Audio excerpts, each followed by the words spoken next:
Welcome to October. My name is Heather Flake. I am the coach of the month over at Life Coach University for the 365 PIF Talks. So, PIF stands for Pay It Forward. So, the whole mission of Life Coach University is to coach millions more. We want as many people as we can possibly help to help them, but we want people to experience the power and the magic of coaching. And so there are lots of different ways in which we try to do that, one of them being 365 PIF Talks. So there has been a coach of the month each month this year sharing PIF Talks every single day. In my case, I'm doing Monday, Wednesday, Friday. So you can join me here at this exact same time every Monday, Wednesday, and Friday in October. And I'm going to share a short message with you that is going to help you make over your marriage. Don't you think October is the perfect time to do that? I do. Okay, I'm going to change my name really briefly because I want to. There we go. Okay, so let me tell you too how this will roll. So I am just going to share. So basically, I have 12 talks for y'all. And if you follow me on Instagram later today, I'm going to be posting the schedule so you can actually see what my topics are. So if there's something that you're really excited about or you really want to hear from me on that day, make sure you come. All of these talks will be recorded and I will share them so you can have access to them later. They're open to the public. So that's a super exciting thing. And just want to thank Life Coach University for this opportunity to share some of my material and some of the work that I feel so passionate about. And I'm so glad that you have decided to join me for day one of the marriage makeover. All right, should we jump right in? And just remember, pay it forward means obviously you aren't paying anything to come here for this marriage makeover. So we just ask that you pay it forward in the world in whatever way that you see fit. Maybe that is just doing one thing more intentionally in your marriage, or maybe it's buying someone's lunch for you and the person, and the person for the person that's behind you in line. Whatever it is, I just think it's a really fun mission and it's such a cool thing to think about. Okay, how can I pay it forward? After what you have heard today, how is a way that you can pay it forward in the world? Okay, so today's topic is all about how your happiness is up to you. Did you know this? I know that this might sound silly. And also, if at any point, if you want to share anything or you have a question, pop it in the Q&A box on the bottom of the screen and I'll take care of you.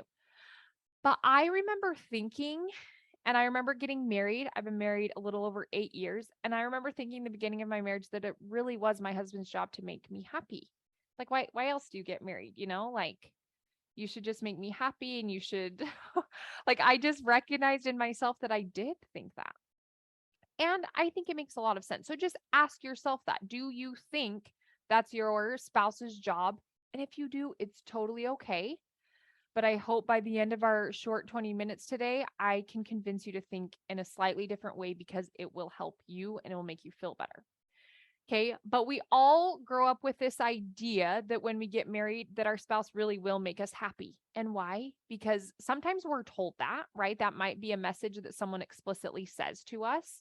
Or hello, we see it in the movies and in TV shows, or maybe that's what it looked like in the marriages that you had a first row seat to, right? I remember seeing my parents and I just thought, "Oh yeah, like they're super happy. It looks like my mom makes him happy and she makes him happy and it's just easy and great." And there's so much that I didn't know, right? So it makes sense that we would think this. But the truth is, I want you to really think about this for a second and you'll be like, "Oh, yeah, we just don't think about it that often." The truth is, no one can make you happy. No one can force you to be happy. And I also want to say, when I use the word happy, you can also plug in the word, any other word. When I say your happiness is up to you, I also mean like your experience and the way that you experience your marriage and the way that you show up and the way that you feel. So your happiness is up to you, your anger is up to you, your curiosity is up to you, your enjoyment is up to you. All of it is up to you. And I know that sometimes it doesn't feel that way. Sometimes it feels like we have very little control over how we feel in the marriage. Sometimes that is because of the way our spouse is acting, right? I've totally been in that place before where I have felt like I'm at the effect of my spouse's choices and I wasn't liking his choices, right? Like my spouse has made choices before that I just felt like I had to feel really crappy about because I didn't agree with them or whatever. And I've since learned that I really am 100% in control of my experience. Now, that doesn't mean that sometimes I'm not mad or sad or upset or confused or worried or feeling lonely. Of course I am, because I'm a human. Sometimes I even want to feel that way.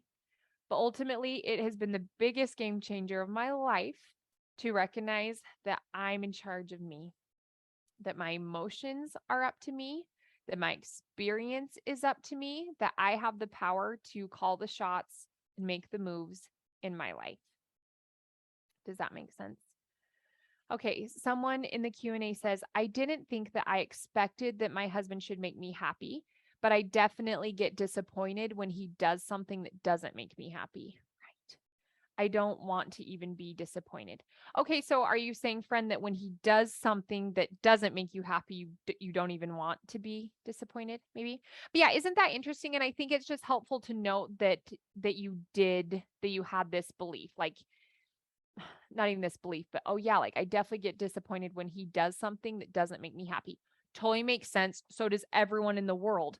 But what I want you to see that you are disappointed, that feeling that you are feeling of disappointment is happening for you because of a sentence in your brain. So our thoughts create how we feel. Our spouse doesn't create how we feel.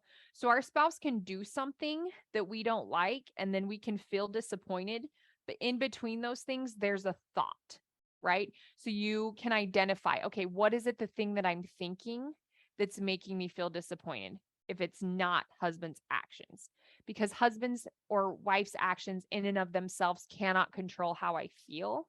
There's always something in the middle of that, and it's a thought. So there is a thought that's making me feel disappointed. And I want to mention that you might actually want to stay there for a while.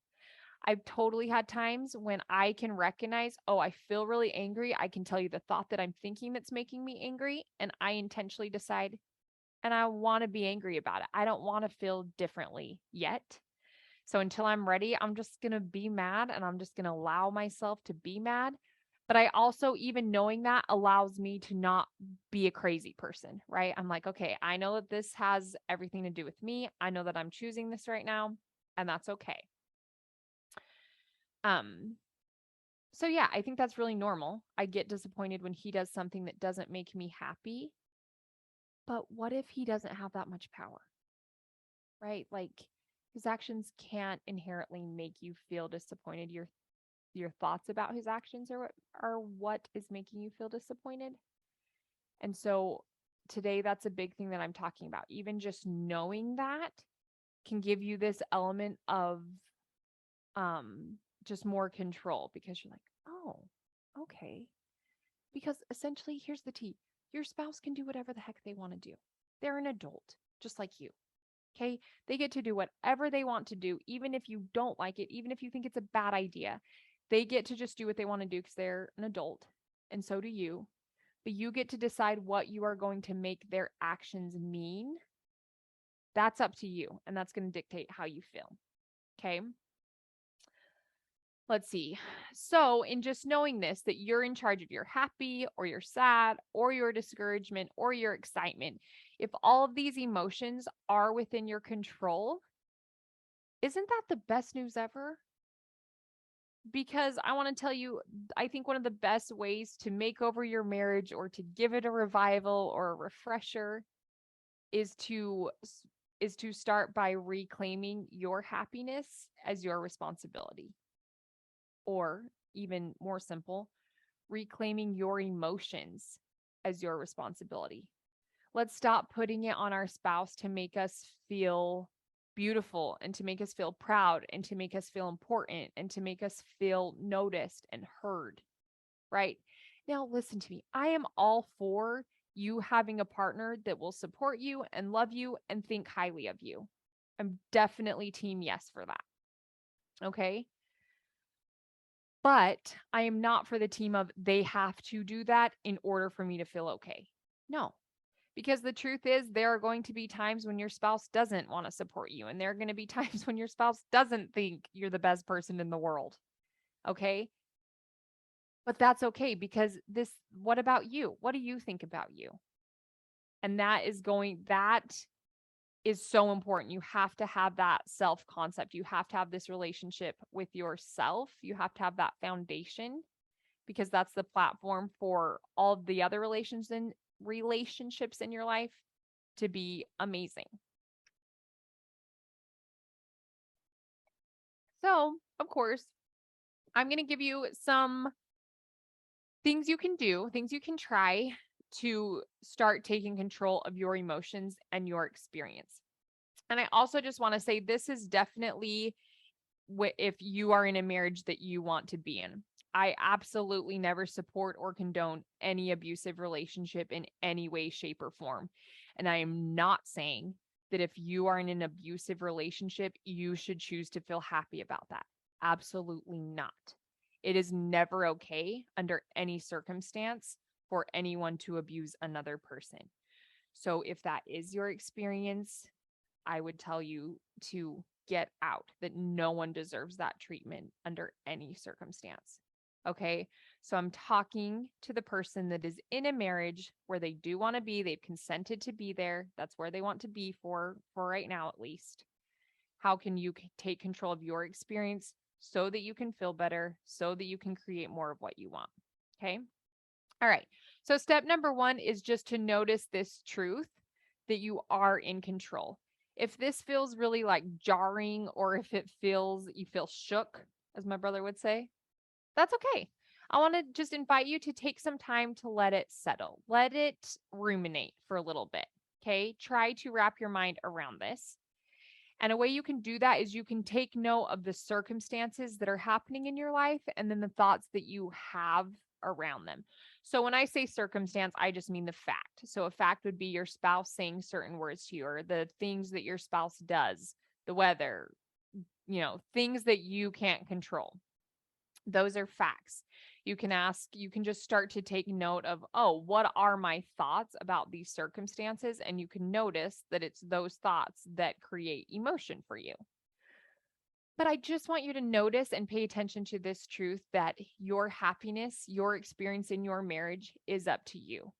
So, for example, if you want more romance, if you want more physical touch, if you want more words of affirmation, if you want to spend more time with your spouse, that is something that you can create. And I tell you that, and you may think, no, like my spouse isn't into touching, or my spouse doesn't even like me. They don't even want to spend time with me. I promise you that in ways that you're showing up right now, you are blocking yourself from receiving that because there's so many thoughts in the way that are making you feel bad, that are causing you to not take the action you want to take, that would give you the result of the relationship that you are looking for. Does that make sense? So, number 1, just notice that you really are in control of your experience within your marriage. Okay. And notice that there are things like who your spouse is and what they do. You are not in control of them. You can't control them. You can't force them to feel a certain way. You can't force them to do certain things. So just drop that. You aren't in charge of them. You aren't in control of them. You can't control them. And I want to offer you don't want to do that. Controlling yourself is a big enough job to keep you busy for the rest of forever. Okay? So you're in control of your experience. You are in control of how you feel within your relationship. Okay. Step number 2 is no judgment. You cannot judge yourself for how you have been acting up until you realized, oh, turns out my happiness is up to me. Okay. Maybe you didn't know this. Totally fine. Remember, like I got to a point where I was like, oh, maybe it's not Devin's job to make me happy all the time. He can't even make me happy all the time. He's not even good at making me happy some of the time. Maybe it's my job. Like I actually remember, and this was before life coaching came into my life. I remember consciously being like, yeah, that's not working for you. That doesn't make sense.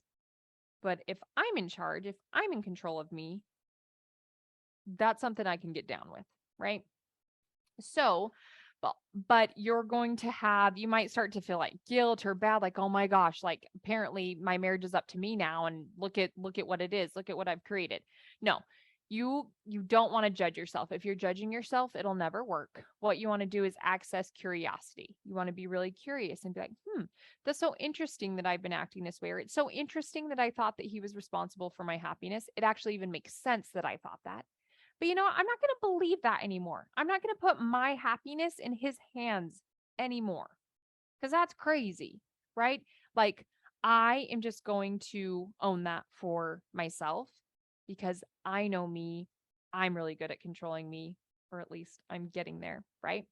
So you can't judge yourself. You just want to be curious for your patterns. You want to be curious about how you have been putting your experiences and your feelings on your spouse instead of owning them. And ultimately, we just want to flip flop that. We just want to release our spouse of that duty. It was never their duty in the first place. We just we didn't know any better. Okay. So we just kind of handed it off to them like, yoo-hoo, your job to make me feel good, your job to make me feel fulfilled, your job to make me feel beautiful. Please don't screw this up. And then you're mad all the time because they're not good at it. Right. So if you own that, you're going to feel way better. You're going to show up as the partner you want to show up as. Your marriage is going to be freaking awesome. Okay. All right. So step number 3 is something that's so beautiful, and I highly encourage you to do. Write yourself an apology letter. Okay. And yes, it never hurts to write one to your spouse either. Apologize. Dude, I'm so sorry. For years, I honestly have been expecting you to make me happy. And I recently learned and realized that that's not your job. And I want to say sorry for putting that on you. I didn't really know any better. And I want to tell you that I'm going to try to own me now. I'm going to be responsible for my emotions. I'm going to be responsible for my experiences. I'm not going to do it perfectly ever, right? I'm not even going to do it all the time, but I want you to know that now I'm aware of it. It's a conscious thing, and I'm going to actively work on this. I'm sorry, and I'm just sorry, right? Maybe it looks like that, but even to yourself, oh my gosh, Heather, I'm so sorry. I didn't know that it was our job to make us happy. I thought it was other people's jobs. No wonder we've been feeling bad for so long. I'm so sorry. I didn't know. But now I know, and I'm so excited to take care of you. And I just want you to know that I am going to take care of you because I'm in charge of you. And we're not going to feel happy all the time. We don't even want to do that. That'd be super boring. But I just want you to know that I see you and that I'm in charge of our experience, and we're going to be in the driver's seat now instead of the back. Okay. Just like have a moment of real awareness and be curious with yourself and be really compassionate. And a way to be compassionate is to write yourself or your spouse or both an apology letter. It's a beautiful activity and exercise you can try. Okay. And then lastly, you guys, you get to believe, practice, evaluate, and practice. So just simply believing, I tell my clients this phrase all the time and I love it. The belief precedes the how.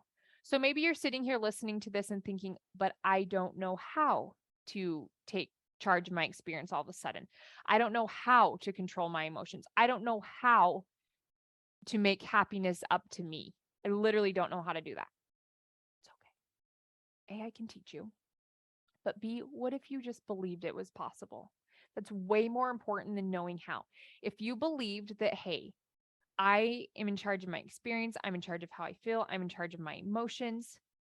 If you believed that, think of how that would make you feel. If you felt that way, think of how you would act. And if you acted that way, think about what you would get. All right. So I just want you to believe that it's totally possible. I want you to believe first that your happiness in your marriage, your fulfillment, your joy, your intimacy, your vulnerability is up to you. I want you to believe that first and foremost, that it is up to you, not up to your spouse. And then I want you to believe that it's possible for you to be really good at taking care of you. And so the second thing that you've got to do is you just have to practice. And I just want you to know that you're going to be bad at it, that you're going to mess up, that you're not going to do it very well. And that's the way of it, right? That is honestly the way of it. So nothing's wrong with you. You haven't messed up. You have not failed. You are not broken. No, none of that garbage. It's just the way of it. So just believe this thing, practice believing it, practice telling your brain this, practice looking for evidence that this is true. Okay. And then something that you can do is you can just pick one thing to work on. I'm queen of let's just pick one thing because it can feel so overwhelming with lots of things that you want to change. So just pick one way in which you could start to make happiness. When I say happiness, you guys, you can substitute anything, but choose one way in which you can start to make your marriage up to you. Okay, stop giving all of that power to the other person in your relationship and start taking that on. Okay, what is within my control? Oh, how I feel, how I think, how I show up. That's totally 100% within my control. Okay, so pick one thing that you want to start doing, practicing, and then you can always just do a really simple evaluation. What's working? What's not working? What do I want to do differently tomorrow or next? Whatever. Do an evaluation, get that information, keep practicing. We're always practicing something. Okay, always. Maybe we're practicing not sharing how we feel with our spouse. Maybe we've been practicing making it their job to make us feel however we want to feel. You're always practicing something. So identify what that is and just know whatever you practice, you get better at. It's inevitable. So, on the flip side, if you start practicing believing that, hey, my experience within this relationship is up to me, there's at least 3 things I control. I can control how I think, how I feel, and how I show up. And there's so many things within that realm, right? So start there. It's totally available to you. It's totally in your power. And if you just practiced thinking and feeling and acting how you really wanted to in that marriage, think of the results you would get. All right? Your happiness, your experience in your marriage is up to you. You have way more control than you think. Okay. Someone says, this makes total sense. My problem is the roller coaster of emotions. Yeah. I'll be happy in one moment, then my spouse does something, even a little thing, and that gets me all down again. All right. So, but again, it's because you think you think he's the operator of the roller coaster. You know, when you go on a roller coaster and there's always that dude that pushes the button and makes it start and whatever, you think that he is the engineer over the roller coaster, but he's not. And I would tell you, friend, even you just thinking that, oh my, I'm just a roller coaster of emotions, maybe that thought isn't helpful for you, right? But just recognize you're happy in one moment because of what you're thinking, and then you're down in another moment because of a thought you have about what your spouse does. You're just giving spouse lots of power right now. And instead, you just want to reclaim that, like, oh, I'm in charge of my emotions. So if I'm happy or if I'm down, that's created by me, by what I'm thinking. And that's okay. Does that make sense? So I'm telling you, just let this ruminate, experiment with this, try it on, see how it fits and resonates with you. If you, when you have questions or when you're feeling stuck, send me a message. Okay. Email me, heather@heatherflakecoaching.com, or you can even go to heatherflakecoaching.com. And I have lots of little boxes on my website where you can just reach out to me.